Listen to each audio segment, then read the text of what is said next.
नमस्कार, राम राम हरियाणा में आपका स्वागत है। मैं हूं आपके साथ भावना त्रिपाठी। रुक करेंगे प्रदेश की तमाम बड़ी खबरों की ओर। आखिरकार लंबे अरसे से इंतजार कर रहे भारतीय क्रिकेट फैंस को आईसीसी ट्रॉफी की जीत का जश्न मनाने का मौका मिल ही गया।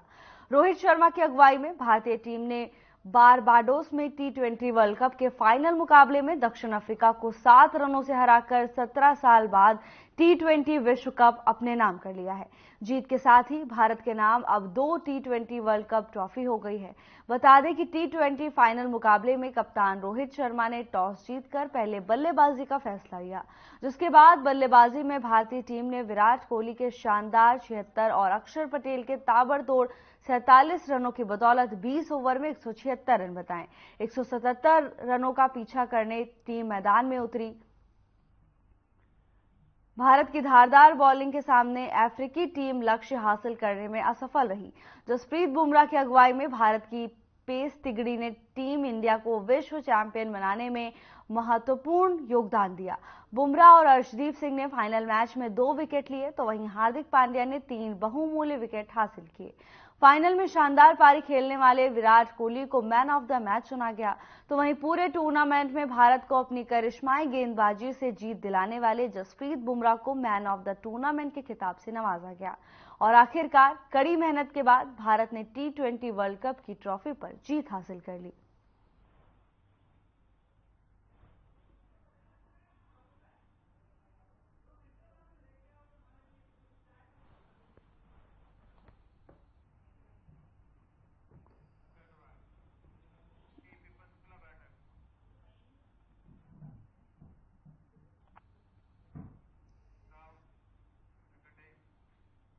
हरियाणा में तीसरी बार सरकार बनाने की कवायद में जुटी बीजेपी की पंचकुला में अहम बैठक हुई।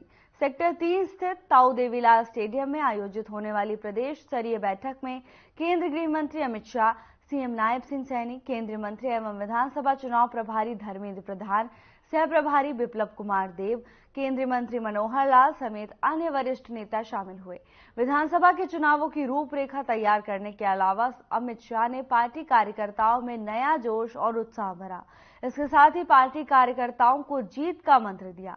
वहीं शाह ने कहा कि सभी अपने मन में से संशय निकाल दें, हम किसी के साथ जाएंगे, कोई बैसाखी पर चलेंगे। शाह ने कहा कि कोई बैसाखी की जरूरत नहीं है, पूर्ण बहुमत के साथ भारतीय जनता पार्टी जीत हासिल करेगी।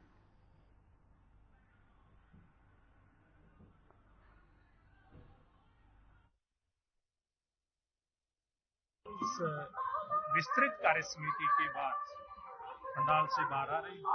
इसका मतलब एक ही है कि नया कार्यकर्ताओं को उत्साह, नई ऊर्जा इस कार्य समिति की बैठक से हासिल हुई है और कार्यकर्ता एक संकल्प लेकर के यहाँ से जा रहे हैं कि जैसे देश के अंदर आदरणीय प्रधानमंत्री नरेंद्र मोदी जी के नेतृत्व में तीसरी बार हमारी सरकार बनी है, वैसे ही हरियाणा प्रदेश में नायब सैनी जी के नेतृत्व में तीसरी बार भारतीय जनता पार्टी की सरकार बने।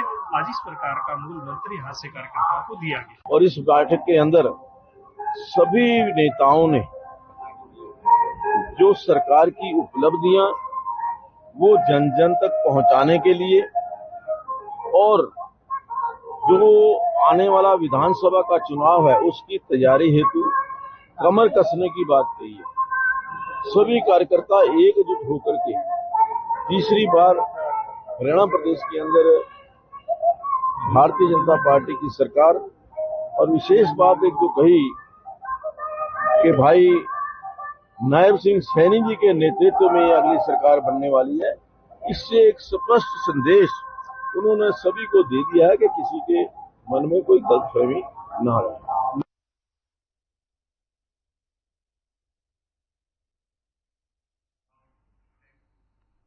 हरियाणा के कृषि मंत्री कंवरपाल गुर्जर का कहना है कि कांग्रेस कह रही है कि वो राज्यसभा चुनाव नहीं लड़ेगी।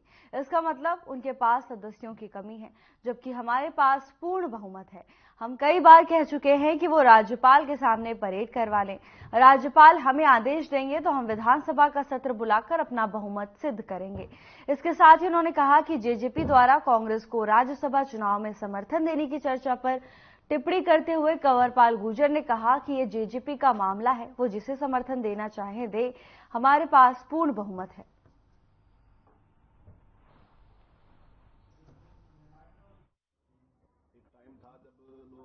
देखिए, प्रशासन की बहुत अच्छी तैयारियां हैं। चाहे फ्लड वर्क की बात है, बहुत स्पीड के साथ चल रहा है, चाहे नालों की सफाई और दूसरी अन्य काम है तो बहुत स्पीड के साथ चल रहे हैं। और मैं समझता हूं कि मानसून के आने तक हम लगभग उसको कवर कर लेंगे। इसमें सर विपक्ष का आरोप है कि सरकार अल्पमत में है, इसमें मुख्यमंत्री को इस्तीफा देना चाहिए। तो अभी कांग्रेस ने कहा कि वो चुनाव नहीं लड़ेंगे, तो इसका क्या वो है?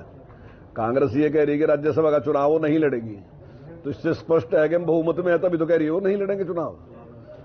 इसका मतलब उनके पास पूरे सदस्य नहीं है। माननीय गृह मंत्री अमित शाह जी कल हरियाणा प्रदेश के भारतीय जनता पार्टी के पदाधिकारियों को संबोधित करने के लिए, उनका मार्गदर्शन करने के लिए ताऊ देवीलाल स्टेडियम पंचकुला में आ रहे हैं। उनकी तैयारियों को लेकर भी, और एक जो प्रोटोकॉल है कि जब प्रदेश कार्यकारिणी होती है तो प्रदेश कार्यकारिणी की बैठक से पहले प्रदेश के पदाधिकारी, जिलाध्यक्ष, एक छोटी टोली की एक बैठक होती है। वो बैठक आज शाम को 5 बजे है, जो पंचकमल भारतीय जनता पार्टी के कार्यालय में होगी, जिसमें माननीय संगठन मंत्री जी और हमारे प्रदेश के प्रभारी विप्लव देव जी उसमें रहने वाले। रेवाड़ी के नागरिक अस्पताल से ट्रॉमा सेंटर से खबर है, जहां पर 3 करोड़ 61 लाख की लागत से एफओबी का निर्माण किया गया था। ट्रॉमा सेंटर तक मरीजों को, विशेषकर मृतकों के शवों को ट्रॉमा सेंटर से अस्पताल में बने शव गृह तक लिफ्ट के माध्यम से लाने के उद्देश्य से बनाया गया था। एफओबी के कारण मरीजों को भारी परेशानी का सामना करना पड़ रहा है। नागरिक अस्पताल के पीएमओ ने बताया कि एफओबी पीडब्ल्यूडी विभाग द्वारा 3,61,000 की लागत से बनाया गया है, लेकिन इसमें छोटी मोटी खामियों के साथ अभी तक लिफ्ट नहीं लग पा रही है, जिसकी वजह से उद्घाटन तक नहीं हो सका।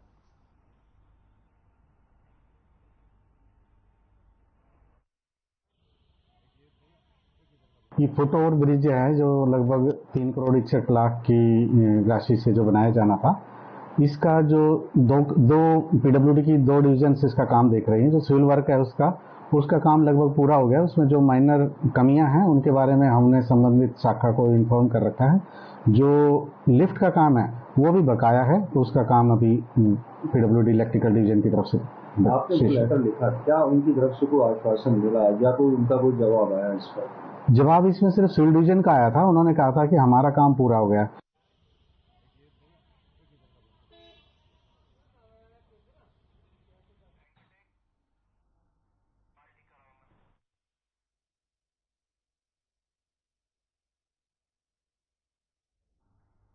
देश में जीएसटी को लागू हुए 7 साल होने वाले हैं।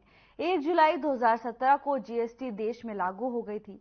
उस समय व्यापारियों को लगा था कि शायद इसके लागू होने से काफी नुकसान होगा, लेकिन अब व्यापारी वर्ग इससे काफी खुश है। व्यापारियों का कहना है कि जीएसटी का लाभ व्यापारियों के साथ साथ हर वर्ग को मिला है।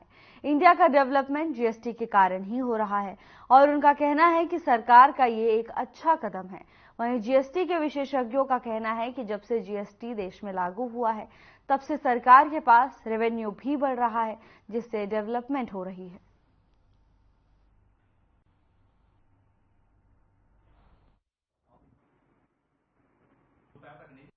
मैं Vinay Kumar Agrawal, MF certified distributor. Sir, मैं अभी पर्सनल बात तो अपनी बाद में करूंगा। बाकी बेनिफिट जीएसटी का पूरे इंडिया को मिला है, हर व्यापारी वर्ग को मिला है।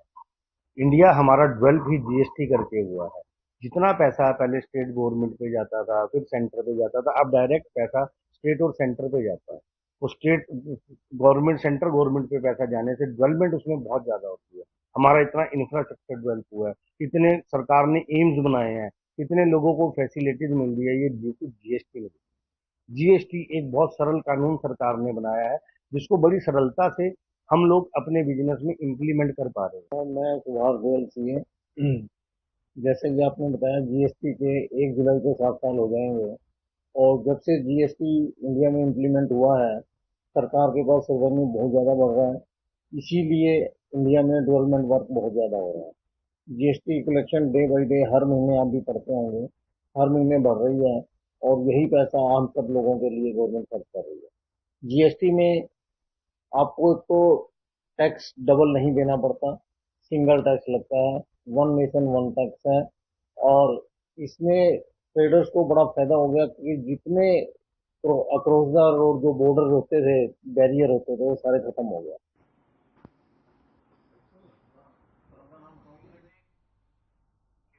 प्री मानसून की बरसातों ने प्रशासन के दावों की पोल खोलकर रख दी है। ताजी तस्वीरें रेवाड़ी शहर के मुख्य चौराहों और सड़कों की हैं, जो महज 3 घंटे की बारिश से जलमग्न नजर आ रही हैं। इतना ही नहीं, शहर की सबसे महंगी मार्केट कहलाई जाने वाली ब्रास मार्केट के हालात भी कुछ अच्छे नहीं हैं। यह बार तो पानी इस कदर भरा है कि तालाब जैसा नजारा बन गया है।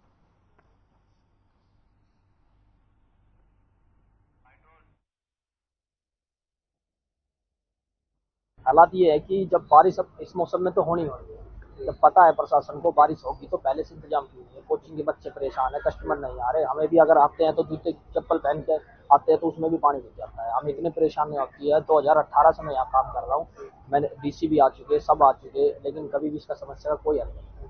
कितनी देर बारिश हुई है? मात्र 3 घंटे की बारिश हुई, उसी में ये हाल है। मैं कोचिंग लेने आती हूँ। मैं रोज आती हूँ यहाँ पे, तो ये साफ सुथरा होता है, मतलब कि इसमें है गड्ढे, इसको ठीक करवाना चाहिए और अभी इतना ड्रेनेज सिस्टम इनका सही करना चाहिए।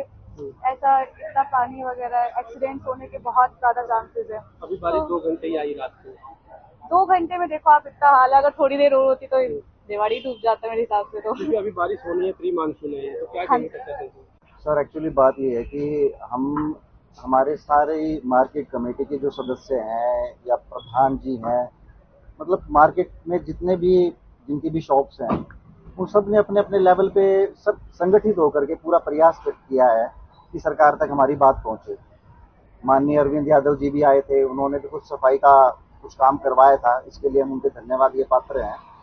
लेकिन जो मेन समस्या है कि आप 10 मिनट बारिश तो छोड़िए, आप 5 मिनट की बारिश में ये स्विमिंग पूल जैसे हालात है यहाँ के। मुझे ये समझ में नहीं आ रहा कि सरकार। एक छोटे से ब्रेक के लिए रुकेंगे, जल्द हाजिर होंगे ब्रेक के बाद।